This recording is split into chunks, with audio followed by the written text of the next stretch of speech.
নমস্কাৰ Assam geography question answer ডিসকাশনৰ অন্য এটি ভিডিঅ'লৈ আপোনালোক সকলোকে স্বাগতম জনাইছো এটো জিঅ'গ্ৰাফিৰ particularly Assam geography question answer ডিসকাশনৰ পাৰ্ট 3 হয় সো আজি স্টাৰ্ট কৰো আমাৰ ফাৰ্স্ট কোৱেশ্চন টু হল literacy rate of women in Assam according to 2011 census so ইয়াত হদিছে 2011 ৰ যোনটো সেন্সাস তাৰ অনুসৰি মহিলাৰ লিটাৰেসি ৰেট কিমান অসমত তো তাৰ উত্তৰটো হ'ব 66.27%. এই কোৱেশ্চনটো এটা বস্তু ধ্যান ৰাখিব যে ইয়াতে সুধিছে ওমেনৰ literacy rate okay particularly women বুলি কোৱা গৈছে so that will be 66.27 but যদি ওভাৰঅল যদি এটা সুধিলে হয় যে only literacy rate of Assam according to 2011 census কিমান then that will be around 72% approximately okay so এই বস্তুটো ধ্যান ৰাখিব ইয়াৰ লগতে আৰু এটা কথা আমাৰ ইন্ডিয়াত যদি চাও দেন কোনখন ষ্টেট সবতকে হাইয়েষ্ট লিটাৰেট ষ্টেট হয় দেন দ্যাট উইল বি তাৰ আনসাৰটো হ'ব কেৰালা একদম ফাৰ্স্ট ৰেংকত আহে যেতিয়া লিটাৰেসি ৰেটটো আমি চাও এন্ড আমাৰ অসমখন আহে 5th ৰেংকত ওকে তাৰ পাছত next lowest population density district in Assam okay so lowest population density কোনখন ডিস্ট্ৰিক্টত আছে অপশনস আছে হাইলাকান্দি চিৰাং ডিমা হাছাও আৰু কাৰ্বি আংলং তো ইয়াৰ আনসাৰটো হ'ব ডিমা হাছাও ওকে নৰ্থ কাছা হিলছৰ আৰু এটা ইম্পৰ্টেন্ট ডিমা হাছাওখন কি হয় গ্ৰীনেষ্ট ডিস্ট্ৰিক্ট হয় ওকে এটো মনত ৰাখিব then question number 3 which district of Assam has the highest number of tea gardens অসমৰ কোনখন জিলাত চাহ বাগিচাৰ সংখ্যা সৰ্বাধিক উত্তৰটো হ'ব অপশন খিনি চাইলক ডিব্ৰুগড় শোণিতপুৰ দৰং আৰু শিৱসাগৰ উত্তৰটো হ'ব ফাৰ্স্ট টি গাৰ্ডেন কোনখন আছিল চাবুৱা হয় না চাবুৱা টি গাৰ্ডেন কোড আছে চাবুৱা ডিব্ৰুগড় সো উত্তৰটো হ'ব ইয়া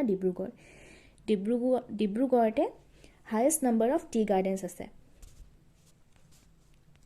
then next which of the following protected area in Assam is known for golden langur okay তো অসমৰ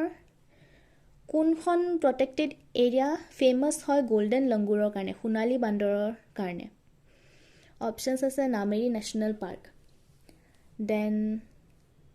চক্ৰশিলা wild life sanctuary Pobitora wild life sanctuary আৰু গৰমপানী ওয়াইল্ড লাইফ সেঞ্চুৰী তো ইয়াৰ উত্তৰটো হ'ব Chakrashila wild life sanctuary okay Garampani wild life সেঞ্চুৰীটো famous হয় নামতে আছে গৰমপানী মানে হট স্প্ৰিংস আৰু ওয়াটাৰফলৰ কাৰণে যোনখন গৰমপানী ওয়াইল্ড লাইফ সেঞ্চুৰী ফেমাস হয়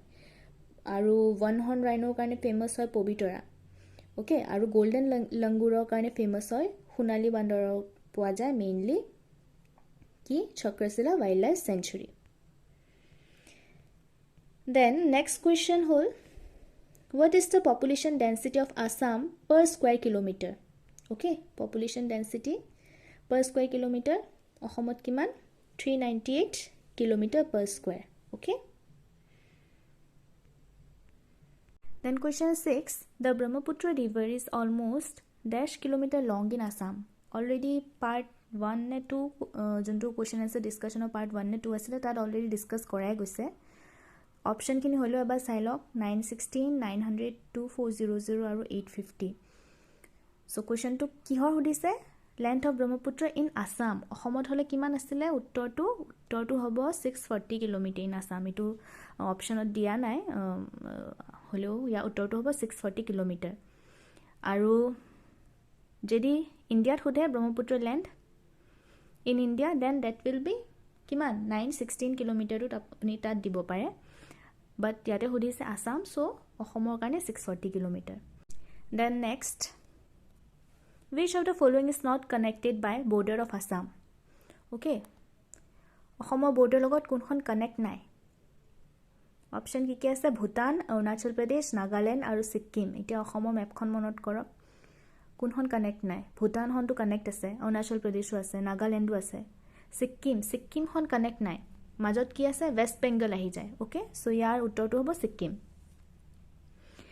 দেন তাৰপিছত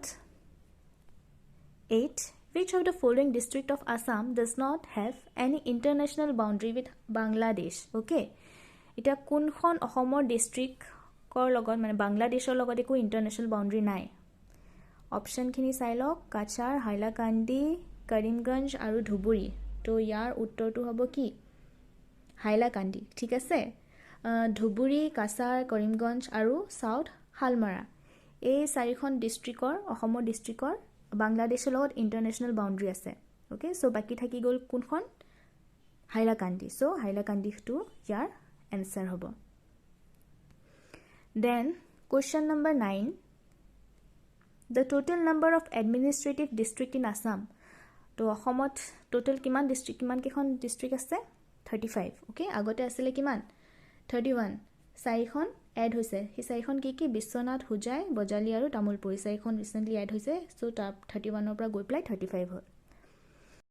এইখিনিতে এটা ইম্পৰ্টেন্ট এনাউন্সমেন্ট কৰিবলৈ আগবাঢ়িছো আমাৰ ৱেবসাইট আৰু এপ্লিকেশনত আহিবলগীয়া বিভিন্ন এক্সামৰ প্ৰস্তুতিৰ বাবে বিভিন্ন কোৰ্স উপলব্ধ আছে আপোনালোকে স্ক্ৰিনত দেখিব পোৱা ADRE 2.0 কোৰ্সটো আমি 3rd grade 4th grade Assam police PNRD বা অন্য আসাম গভৰ্ণমেণ্টৰ এক্সামৰ প্ৰস্তুতিৰ বাবে আৰু আনটো কোৰ্স টেট কাম ৰিক্ৰুটমেণ্টৰ যিখন পেপাৰ 1 তাৰ বাবে উপলব্ধ কৰাইছো কোৰ্সসমূহ সিলেবাস অনুসৰিয়ে হ'ব আৰু সকলো সাবজেক্টৰ বাবে সাফিচিয়েন্ট মেটেৰিয়েলছ লাভ কৰিব আপোনালোকে ৰেকৰ্ডেড ক্লাছৰ লগতে মক টেষ্ট আৰু মডেল পেপাৰো লাভ কৰিব লগতে প্ৰতিটো বিষয়ৰ নোটছ অসমীয়া আৰু ইংৰাজী দুইটা মাধ্যমতে পাবলৈ সক্ষম হ'ব আৰু most importantly questions banks with answer আৰু ই-বুকছো লাভ কৰিবলৈ সক্ষম হ'ব এই সুবিধাসমূহ দুইটা কোৰ্সতে পৃথক পৃথককৈ লাভ কৰিব দুইটা কোৰ্সৰ ইনিশিয়েল প্ৰাইচ পৃথককৈ 2499 আছিল যদিও ভিডিও প্ৰস্তুত কৰা সময়ত ADRE কোৰ্সটোৰ প্ৰাইচ 1249 rupees আৰু টেট কাম ৰিক্ৰুটমেণ্টৰ পেপাৰ 1ৰ কোৰ্সটোৰ প্ৰাইচ 1499 rupees কিন্তু আপোনালোকে যদি স্ক্ৰিনত দেখা মোৰ কুপন কোড স্মিতা20 ব্যৱহাৰ কৰে তেন্তে পুনৰ 20% অফ পাব আৰু তেতিয়া ADRE কোৰ্সটো 999 rupees আৰু টেট কাম ৰিক্ৰুটমেণ্টৰ পেপাৰ 1ৰ কোৰ্সটো 1199 rupees লাভ কৰিব গতিকে যিসকল কোৰ্সটোত এনৰোল কৰিব বিচাৰে তেওঁলোকে এইটো ভিডিঅ'ৰে ডেসক্ৰিপচনৰ লগত পিন কমেন্টত থকা লিংকত গৈ মোৰ কুপন কোডটো ব্যৱহাৰ কৰিব পাৰে কুপন কোডৰ এই অফাৰ লিমিটেড টাইমৰ বাবে কোৰ্স কেইটাৰ বিষয়ে অধিক তথ্যৰ বাবে ডেসক্ৰিপচনত থকা ফোন নম্বৰত যোগাযোগ কৰিব পাৰে আৰু আমাৰ ইমেইল আইডি edustationassam@gmail.com ত মেইল পঠাব পাৰে লগত জড়িত কোনটো সিজন আছে ওকে অপশ্যনখিনি প্ৰি মনসুন সিজন ৰিট্ৰিটিং মনসুন আৰু উইন্টাৰ সিজনতো এটো নহয় কেতিয়াও তাৰপিছতে বৰদৈচিলা অবভিয়াসলি হেতু কি বাৰিষা বতৰতে আহে কিন্তু মনসুন সিজনৰ কি হ'ব ৰিট্ৰিটিং হ'ব নেকি নে প্ৰি মনসুন নে মনসুন তো তাৰ এনসাৰ হ'ব প্ৰি মনসুন মানে প্ৰপাৰ বাৰিষা আহাৰ আগত প্ৰি মনসুনত আহে কি বৰদৈচিলা সো বৰদৈচিলা কোনটো সিজনৰ লগত এছ'চিয়েট হৈ আছে প্ৰি মনসুন সিজন okay Then question number 12 hall the major reserve of limestones are in dash and dash districts okay এটা district কিখন অপশন কেটা চাই লওঁ Dima Hasao and Karbi Anglong Kokrajhar and Golaghat Nagaon and Morigaon বা এইবোৰৰ কোনোটোৱে নহয় তো ইয়াৰ উত্তৰটো হ'ব Dima Hasao and Karbi Anglong okay so অসমৰ যোন দুখন ডিস্ট্ৰিক্ট এখন কাৰ্বি আংলং আৰু ডিমা হাছাও ইয়াতে মেইন যোনখিনি লাইমষ্টোন ৰিজাৰ্ভ এই দুখন ডিস্ট্ৰিক্টতে পোৱা যায় okay Then number 13 the tropical rainforest in Assam is so তলত দিয়া ভিতৰত কোনখন tropical rainforest হয় Dihing Patkai rainforest বুৰিবুৰি rainforest Bogibeel rainforest বা ইয়াৰে কোনোটোৱে নহয় so দিহিং পাটকাই rainforest এখন হয় কি tropical rainforest হয় আমাৰ অসমত থকা Then question number 14 the Gai a tributary to Brahmaputra is situated between okay গাইখন Brahmaputra নদীৰ এখন tributary আৰু এখন কোন দুখন নদীৰ মাজত বৈ আছে অপশ্যন আছে দিবাং এণ্ড দিহাং আৰু সুবনশ্ৰী এণ্ড ভৰালি দিহাং এণ্ড সুবনশ্ৰী আৰু ভৰালি এণ্ড বৰনদী তো ইয়াৰ উত্তৰটো হ'ব কি হ'ব দিহাং আৰু সুবনশ্ৰীৰ মাজত বৈহে গাইখন যোনখন ব্ৰহ্মপুত্ৰ ৰিভাৰৰ এখন ট্ৰিবিউটাৰী Then question number 15 which of the following district of Assam has the largest area okay so অসমৰ যদি এৰিয়া হিচাপত চাওঁ সবতকৈ ডাঙৰ ডিস্ট্ৰিক্ট কোনখন সেইখন হ'ব কাৰ্বি আংলং ওকে তো ইয়াৰ উত্তৰটো হ'ব কাৰ্বি আংলং আৰু স্মলেষ্ট ডিস্ট্ৰিক্ট কোনখন হ'ব এৰিয়া হিচাপত চালে সাউথ হালমাৰা ওকে So এই দুটা মনত ৰাখিব Karbi Anglong largest district area wise and south Salmara is the smallest district area wise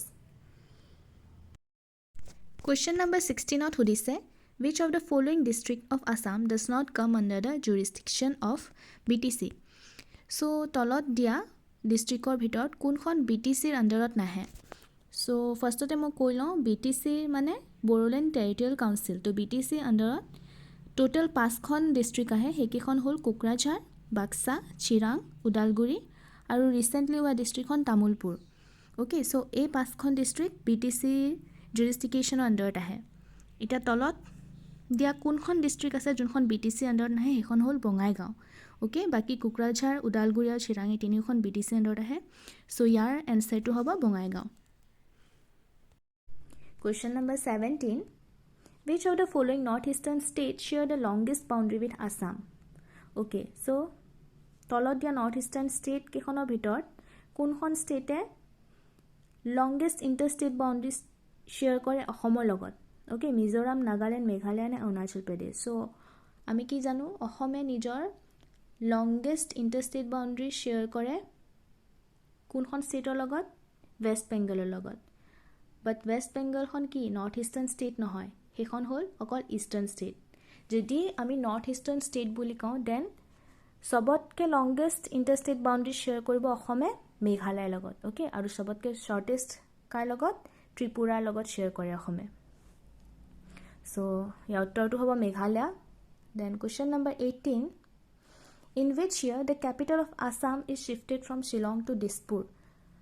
okay so এটা এটা বহুত ইম্পৰ্টেন্ট কোৱেশ্চন সো ইয়াৰ উত্তৰটো হ'ব 1973 okay 1973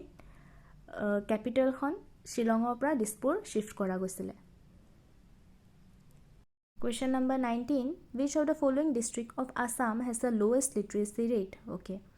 so সবতকে lowest literacy rate অসমৰ ডিস্ট্ৰিক্ট কোনখন হ'ব ধুবুৰী okay আৰু highest literacy rate হয় কামৰূপ or যোনখন মেট্ৰোপলিটান ডিস্ট্ৰিক্ট হেখন okay so ইয়াতে সুধিছে lowest literacy rate কোনখন ডিস্ট্ৰিক্টৰ এটো হ'ব ধুবুৰী then আজি ক্লাছৰ লাষ্ট